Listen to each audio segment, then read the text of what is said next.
Hello dear students, అందరికీ నమస్కారం. Welcome to our channel. Right dear students, ఈరోజు మనం డిస్కస్ చేయబోతున్నటువంటి one of the important topic ఏంటంటే ఎకాలజీ అని పిలుస్తున్నామండి. ఎకాలజీ. మరి ఈ ఎకాలజీ అంటే ఏంటి, దీనికి సంబంధించిన బేసిక్స్ నుంచి కంటెంట్ డెప్త్లోకి మనం వెళ్ళే ప్రయత్నం చేద్దాం. ఓకేనా. సో అవర్ టాపిక్ ఏంటి అంటే, ఈరోజు టాపిక్ ఏంటంటే ఎకాలజీ అని చెప్పి మనం పిలుస్తామండి. ఏమని పిలుస్తాం? ఎకాలజీ. మరి ఎకాలజీ అంటే తెలుగులో ఆవరణ శాస్త్రం అని చెప్పి మనం పిలవడం జరుగుతుంది. ఏమని పిలుస్తామండి? ఆవరణ శాస్త్రం. మరి ఎకాలజీ అంటే ఏంటి, మరి దీని యొక్క స్కోప్ ఏంటి సైన్స్లో, మరి రియల్ లైఫ్లో కూడా ఈ ఎకాలజీ యొక్క పరిధులు ఎంతవరకు ఉన్నాయి, ఏంటి దీని యొక్క లిమిటేషన్స్ గురించి, అదేవిధంగా దీని యొక్క అప్లికేషన్స్ గురించి మనం డిస్కస్ చేసే ప్రయత్నం చేద్దామండి. మరి ఈ వీడియోలో మరి ఎకాలజీ అంటే ఆవరణ శాస్త్రం అని చెప్పి మనం చెప్పుకున్నాం కదమ్మా. మరి ఈ ఎకాలజీలోనే మనం డిస్కస్ చేయబోతున్నటువంటి అంశాలు ఏంటంటే, ఫస్ట్ బేసిక్స్ నుంచి టెర్మినాలజీ కూడా మనం తెలుసుకోవాల్సినటువంటి అవసరం ఉంది. ఓకేనా. సో హియర్ ఎకాలజీ అనే పిలుస్తున్నటువంటి పదం ఏదైతే ఉందో, ఈ పదం ఎక్కడి నుంచి వచ్చింది ఏంటనేది మనం తెలుసుకుందాం అండి. అయితే ఎకాలజీ అనే టర్మ్ అనేది ఏదైతే ఉందో, OIKAS అంటే లివింగ్ ప్లేస్ అని అర్థం నాన్న. లివింగ్ ప్లేస్ అంటే మనం నివసించి ఉన్నటువంటి ప్రదేశము. అదేవిధంగా లోగోస్ అంటే ఏంటి అంటే అధ్యయనం లేదా టు స్టడీ అని చెప్పి మనం పిలుస్తాం. సో వైకోస్ అండ్ లోగోస్ అని పిలుస్తున్నటువంటి రెండు పదాల నుంచి మనం తీసుకొని రావడం జరిగింది ఈ ఎకాలజీ. అయితే ఎకాలజీ అంటే ఏంటండి, మరి ఆవరణ శాస్త్రం అంటే ఏంటి అంటే, వాస్తవానికి మన చుట్టూ ఉన్నటువంటి పర్యావరణం ఏదైతే ఉందో, జాగ్రత్తగా వినండి, మన చుట్టూ ఉన్నటువంటి పర్యావరణం ఏదైతే ఉందో, ఈ పర్యావరణంలోని జీవులు వాటి యొక్క అనుకూలతలు ఏవైతే ఉన్నాయో, అంటే వాటికి సంబంధించిన పాసిబిలిటీస్ ఏవైతే ఉన్నాయో, ఆ జీవులు అనేవి చుట్టూ ఉన్నటువంటి పర్యావరణంతోనే ఓకేనా ఇంటరాక్ట్ అవ్వడాన్ని గుర్తుపెట్టుకోండి. The interactions between the environment with the organisms అంటే జీవులు మరియు చుట్టూ ఉన్నటువంటి పర్యావరణంతో సంబంధం కలిగి ఉండడాన్నే మన ఎకాలజీ లేదా ఆవరణ శాస్త్రం అని చెప్పేసి మనం పిలుస్తామండి. ఓకేనా. మరి ఇక్కడ ఉన్నటువంటి ఎకాలజీ అనే పిలుస్తున్నటువంటి పదం ఏదైతే ఉందో, ఓకేనండి, ఎకాలజీ అనే పదం ఏదైతే ఉందో, ఈ ఎకాలజీకి సంబంధించి ఎకాలజీ గురించి పూర్తి స్థాయిలో మనకి తెలియజేసినటువంటి శాస్త్రవేత్త ఎవరంటే ఎర్నెస్ట్ హెకెల్ అనే పిలుస్తున్నటువంటి శాస్త్రవేత్త. ఎవరినైనా ఎర్నెస్ట్ హెకెల్ అని పిలుస్తున్నటువంటి శాస్త్రవేత్త మొట్టమొదటిసారిగా ఆవరణ శాస్త్రం లేదా ఎకాలజీకి సంబంధించి ఇది పూర్తిగా బయాలజీలో ఒక బ్రాంచ్ అని చెప్పి మనందరికీ తెలియజేసినటువంటి శాస్త్రవేత్త. మరి మన చుట్టూ ఉన్నటువంటి పరిసరాలతో నేను చెప్పిన విధంగా ఇక్కడ ఉన్నటువంటి ఎకాలజీకి సంబంధించి మన చుట్టూ ఉన్నటువంటి పరిసరాలు ఏవైతే ఉన్నాయో, ఈ పరిసరాలతో జీవుల యొక్క సంబంధాలను గురించి పూర్తి స్థాయిలో తెలియజేసినటువంటి శాస్త్రవేత్త ఎవరంటే ఎర్నెస్ట్ హెకెల్ అంటారు. మరి ఇక్కడ ఉన్నటువంటి ఎకాలజీ అనేది ఏదైతే ఉందండి, ఈ ఎకాలజీ అనేది సాధారణంగా మనం రెండు గ్రూప్స్గా దీన్ని వర్గీకరిస్తామండి. ఓకేనా. ఎకాలజీని మనము రెండు గ్రూప్స్గా వర్గీకరిస్తాం. మరి రెండు గ్రూప్స్ ఏంటో మనం తెలుసుకునే ప్రయత్నం చేద్దామండి. ఓకేనా. సో ఎకాలజీ అనేది ఏదైతే ఉందో దీన్ని మనం రెండు గ్రూప్స్గా విభజించడం జరిగింది. అందులో ఫస్ట్ వన్ ఏంటంటే అటకాలజీ అని చెప్పేసి అంటే లేదా ఆటో ఎకాలజీ అని కూడా మనం పిలవడం జరుగుతుంది. ఏమని పిలుస్తామండి? ఆటో ఎకాలజీ లేదా అటకాలజీ అని చెప్పేసి పిలుస్తాం. అండ్ ద సెకండ్ థింగ్ ఓకేనా, సెకండ్ బ్రాంచ్ ఏంటంటే దీని నుంచి ఏంటంటే సెకండ్ బ్రాంచ్ సైనికాలజీ అని చెప్పేసి పిలుస్తారు. ఏమని పిలుస్తారండి? రెండో బ్రాంచ్ సైనికాలజీ అని చెప్పి పిలవడం జరుగుతుంది. ఓకేనా. సో ఫస్ట్ వన్ ఏంటంటే ఆటో ఎకాలజీ, రెండోది ఏంటంటే సైనికాలజీ అని చెప్పేసి మనం పిలుస్తాము. అయితే ఇక్కడ ఆటో ఎకాలజీ లేదా అటకాలజీకి సంబంధించినటువంటి అంశాలను మనం ఒకసారి అబ్జర్వ్ చేస్తే ఓకేనా. సో చూడండి, ఆటో ఎకాలజీ లేదా అటకాలజీ అని చెప్పి మనం పిలుస్తున్నాం కదమ్మా. ఓకేనా. దీనికి సంబంధించి మనం డిస్కస్ చేసినప్పుడు ఏం మాట్లాడుకుంటామంటే, ఇది కూడా ఏంటి, ఆటో ఎకాలజీ అంటే ఏంటంటే ది ఎకాలజీ ఆఫ్ సింగిల్ స్పీస్ అని చెప్పి దీన్ని పిలుస్తాం. ఏమని పిలుస్తామండి? ఎకాలజీ ఆఫ్ సింగిల్ స్పీస్ అంటే ఏంటి అంటే, ఏదైనా ఒక జాతికి సంబంధించినటువంటి జీవులు ఏవైతే ఉన్నాయో గుర్తుపెట్టుకోండమ్మా, ఏదైనా ఒక జాతికి సంబంధించిన జీవులు ఏవైతే ఉన్నాయో ఆ జీవులు చుట్టూ ఉన్నటువంటి పరిసరాలతో సంబంధం కలిగి ఉంటే, అంటే నేను ఇక్కడ ఏం చెప్పాలనుకుంటున్నానంటే, ఏదైనా ఒక జాతికి సంబంధించినటువంటి జీవులు ఏవైతే ఉన్నాయో ఆ జీవులు చుట్టూ ఉన్నటువంటి పరిసరాలతో సంబంధం ఏర్పరచుకుంటే దాన్ని మనం ఏమని పిలుస్తామంటే ఆటో ఎకాలజీ అని చెప్పేసి మనం పిలవడం జరుగుతుందండి. చాలా జాగ్రత్తగా గుర్తుపెట్టుకోవాల్సినటువంటి అంశాలు అన్నీ కూడా. మరి సైనికాలజీ అని చెప్పేసి అన్నమా, ఈ పాయింట్స్ నోట్ చేసుకోండి జాగ్రత్తగా. ప్రతి పాయింట్ కూడా చాలా చాలా వ్యాలిడ్ ఉన్నటువంటి పాయింట్స్ అండి. ఓకేనా. మరి తర్వాత నేను చేంజ్ చేస్తున్నాను. సైనికాలజీ గురించి డిస్కస్ చేసే ప్రయత్నం చేద్దాం. దేని గురించి నాన్న? సైనికాలజీ. మరి సైనికాలజీ గురించి ఏం డిస్కస్ చేస్తాం సార్ మనం? ఈ సైనికాలజీ గురించి మనం ఏం తెలుసుకుంటాం అంటే, సో కేర్ఫుల్గా వినండి. ఓకేనా. సో నెక్స్ట్ ఏంటి? సైనికాలజీ అని చెప్పి మనం ఏమని పిలిచానన్నా? సైనికాలజీ. ఓకేనా. ఆటో ఎకాలజీ అండ్ సైనికాలజీ అనే దేని యొక్క వర్గాలుగా మనం తీసుకున్నాం? ఎకాలజీ యొక్క వర్గాలుగా మనం తీసుకున్నాం అనమాట. అయితే ముందు మనం ఏం చెప్పుకున్నామండి? ఆటో ఎకాలజీ అంటే ఏంటంటే, ఒక జాతికి సంబంధించినటువంటి జీవులు ఆ జీవులు చుట్టూ ఉన్నటువంటి పరిసరాలతో సంబంధం కలిగి ఉంటే దాన్ని ఆటో ఎకాలజీ అన్నాం. మరి సైనికాలజీ అంటే ఏంటి సార్ అంటే, సైనికాలజీలో ఇది కూడా it is an ecological study. ఇది కూడా ఆవరణ శాస్త్రానికి సంబంధించినటువంటి అధ్యయనమే. ఇదేంటండి, ముందు ఒక జాతికి సంబంధించిన జీవులు అనుకున్నాం కదా, ఇక్కడ ఇలా కాదనమాట. సైనికాలజీలో ఏంటంటే ఒక సమూహానికి చెందినటువంటి జీవులు. అంటే ఏంటి అంటే it is a study of inter relationship. ఓకేనా, చాలా జాగ్రత్త గుర్తుపెట్టుకోండి. It is the study of inter relationship among the communities అంటే వివిధ రకాల కమ్యూనిటీస్ లేదా సమూహాల మధ్య ఉన్నటువంటి సంబంధాల గురించి మనం అధ్యయనం చేస్తాం. అయితే ఏంటి ఇక్కడ? వివిధ రకాల జీవులు, వివిధ రకాల సమూహాలకు చెందినటువంటి జీవుల గురించి అధ్యయనం చేస్తున్నాం కదా. ఎక్కడంటది? ఒక ప్రాంతానికి, అది కూడా ఇంపార్టెంట్. వన్ స్పెసిఫిక్ రీజియన్, ఏదైనా ఒక ప్రత్యేకమైనటువంటి ప్రాంతం గురించి గుర్తుపెట్టుకున్నానా?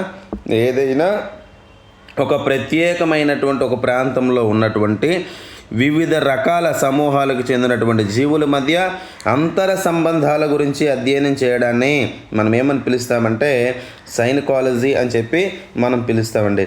మళ్ళీ ఈ సైనికాలజీ అనేది ఏదైతుందో దీన్ని మళ్ళీ మనం ఒక 3 కేటగిరీస్గా మనం విభజించడం జరిగిందండి. ఏంటన్నా, ఈ సైనికాలజీ అనేది ఏదైతుందో చాలా జాగ్రత్తగా చూడండి. ఈ సైనికాలజీ ఏదైతే ఉందో దీన్ని మనం 3 కేటగిరీస్గా విభజించడం జరిగిందండి. అయితే మొదటిది ఏంటి అంటే, ఈ సైనికాలజీలోనే మొదటిది మనం ఏం చెప్పుకుంటే పాపులేషన్ ఎకాలజీ అని చెప్పి మొదటిది మనం చెప్పడం జరుగుతుందండి. మొదటిది ఏంటన్నా? Population ecology. చాలా జాగ్రత్తగా వినాలా. ఓకేనా. పాపులేషన్ ఎకాలజీ అని చెప్పి మొదటి కేటగిరీగా మనం చెప్పడం జరిగిందనమాట. అయితే ఇక్కడ దీనికి సంబంధించి ఏంటి అంటే చాలా ఇంపార్టెంట్.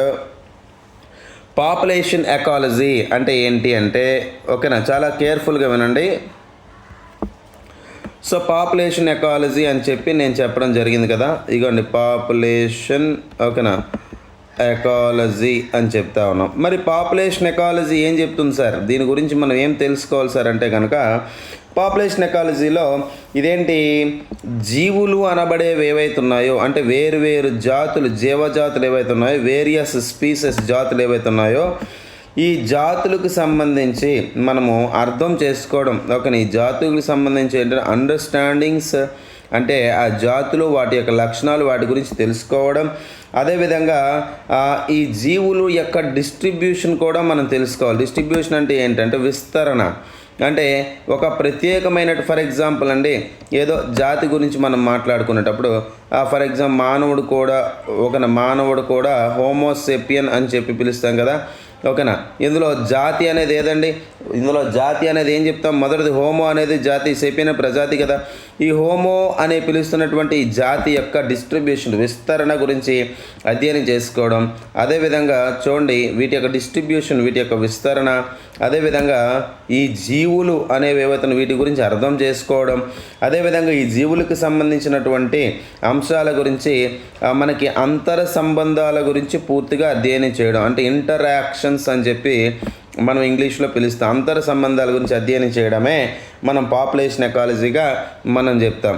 మరి తర్వాత రెండవ కేటగిరీ ఏంటంటే కమ్యూనిటీ ఎకాలజీ అని చెప్పి మనం పిలుస్తాం. ఏమని పిలుస్తాం? రెండోది కమ్యూనిటీ ఎకాలజీ. ఓకేనా, కేర్ఫుల్గా వినాలి. సో రెండోది ఏంటంటే కమ్యూనిటీ ఎకాలజీ అని చెప్పి మనం రెండోది పిలవడం జరుగుతుందండి.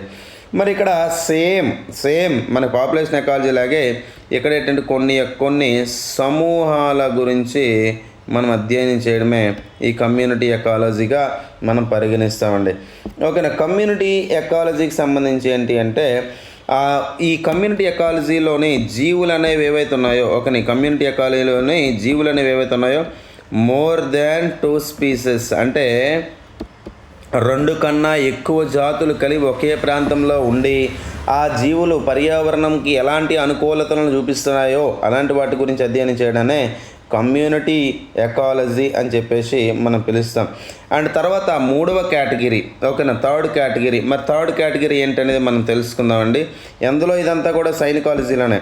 ఓకేనా, థర్డ్ కేటగిరీ ఏంటంటే ఎకోసిస్టమాలజీ అని చెప్పి మనం పిలుస్తామండి. ఏమని పిలుస్తాము? ఎకోసిస్టమాలజీ అని చెప్పి మూడో కేటగిరీగా మనం పరిగణిస్తా ఉన్నాం అన్నమాట. ఇక్కడ ఎకోసిస్టమాలజీ అంటే ఏంటి అంటే ఒక ఆవరణ వ్యవస్థలో, ఒక ఎకోసిస్టంలో గుర్తుపెట్టుకోండి, ఒక ఆవరణ వ్యవస్థలో జీవులకు సంబంధించి బయోటిక్ అండ్ ఎబయోటిక్ కాంపోనెంట్స్ గురించి అధ్యయనం చేయడం. ఓకేనా, బయోటిక్ అండ్ ఎబయోటిక్. సరే, ఇక్కడ ఎబయోటిక్ అంటే ఏంటి? బయోటిక్ అంటే జీవపరమైనటువంటి అంశాలు లేదా సజీవపరమైన అంశాలు, ఎబయోటిక్ అంటే నిర్జీవపరమైనటువంటి అంశాలు. మరి బయోటిక్ కాంపోనెంట్స్ అంటే ఏంటి అండి? మొక్కల యొక్క భాగాలు, వాటికి సంబంధించివన్నీ కూడా.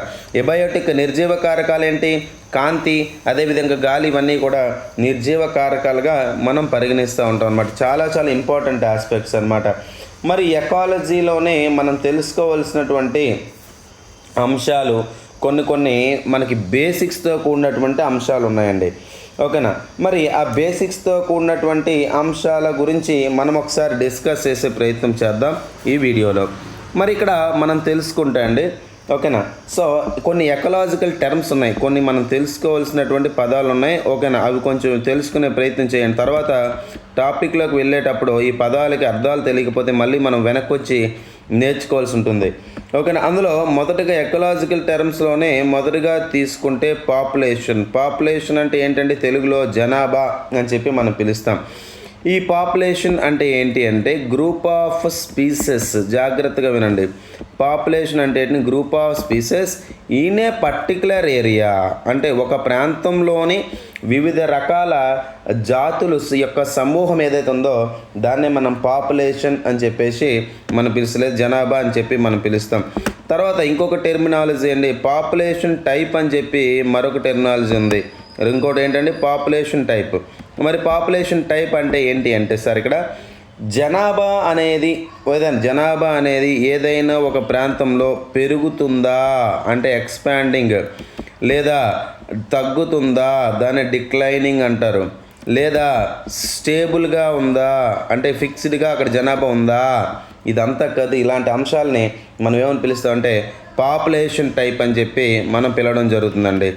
తర్వాత అంశం ఏంటంటే పాపులేషన్ డెన్సిటీ. తర్వాత అంశం ఏంటి?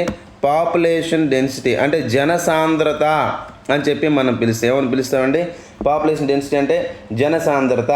ఇక్కడ ఏంది అంటే ఇక్కడ జనసాంద్రత అంటే ఏదైనా ఒక జనాభా ఒక ప్రాంతంలో ఉండేటప్పుడు, ఓకేనా, కొంత ఏరియాలో కొంత విస్తీర్ణంలో ఎంతమంది ప్రజలు నివసిస్తున్నారో లేదా ఎన్ని జీవులు అక్కడ నివసిస్తూ ఉన్నాయో ఒక స్క్వేర్ మీటర్ ఏరియాకి, ఒక స్క్వేర్ కిలోమీటర్కి, దాన్ని మనం ఏమని పిలుస్తుంటే పాపులేషన్ డెన్సిటీ లేదా మనం ఏమని చెప్తామంటే జనసాంద్రత అని చెప్పేసి మనం పిలవడం జరుగుతుంది. తర్వాత చాలా చాలా ఇంపార్టెంట్ ఆస్పెక్ట్ అండి, చాలా ఇంపార్టెంట్ డెఫినేషన్ ఏంటి అంటే తర్వాత డెఫినేషన్ ఏంటి? ఇమిగ్రేషన్ అని చెప్పి మనం పిలుస్తామండి. ఏమని పిలుస్తామండి? ఇమిగ్రేషన్ అంటే ఏంటి? ఓకేనమ్మా, ఇవన్నీ పదాలు మనం తెలుసుకోవాల్సినటువంటి అవసరం ఉంది. ఇమిగ్రేషన్ అంటే ఏంటంటే ఏదైనా ఒక ప్రాంతంలో ఉన్నటువంటి జనాభాలోనికి బయట ప్రాంతం నుంచి వచ్చినటువంటి జనాభా ఎంతమంది చేరుతున్నారో దాన్ని ఇమిగ్రేషన్ అని చెప్పి మనం పిలుస్తాం. In English we could call number of individual that come in to an population. ఒక పాపులేషన్కి ఎన్ని రకాల కొత్త జీవులు వచ్చి చేరాయో దాన్ని ఇమిగ్రేషన్ అని చెప్పి మనం పిలుస్తామండి. తర్వాత ఇంకొకటి ఎమిగ్రేషన్ అని చెప్పి మరొక డెఫినేషన్ ఉందండి. ఇంకో డెఫినేషన్ ఏంటి? ఎమిగ్రేషన్. చాలా జాగ్రత్తగా వినండి. ఎమిగ్రేషన్ అంటే ఉన్న జనాభా నుండి ఎంతమంది బయట పాపులేషన్ అంటే బయట జనాభాలోనికి ఎంతమంది వెళ్ళి ఎంటర్ అయ్యారో దాన్ని ఎమిగ్రేషన్ అంటారు. ముందుదేంటి? ఇమిగ్రేషన్. తర్వాత ఏంటి అంటే అండి సెక్స్ రేషియో అంటే లింగ నిష్పత్తి అని చెప్పి మనం పిలుస్తాం. మరి సెక్స్ రేషియో అంటే ఏంటి అంటే అండి మనకి comparative percentage between male and female అండి. అంటే స్త్రీ పురుష జనాభా మధ్యలో ఉన్నటువంటి నిష్పత్తి పోల్చి చెప్పడాన్ని మనం ఏమని పిలుస్తామంటే సెక్స్ రేషియో అని చెప్పేసి మనం పిలుస్తూ ఉంటామండి. ఓకేనా? చాలా చాలా ఇంపార్టెంట్ ఈ టెర్మినాలజీ అంతా కూడా. మరిన్ని టెర్మినాలజీని మనం నెక్స్ట్ వీడియోలో డిస్కస్ చేసే ప్రయత్నం చేద్దాం. అంతవరకు మన ఛానల్ని సబ్స్క్రైబ్ చేయండి, లైక్ చేయండి, షేర్ చేయండి. మరిన్ని వీడియోస్ కోసం మన ఛానల్ని సబ్స్క్రైబ్ చేయండి. Right, thanks for watching this video. Thank you very much.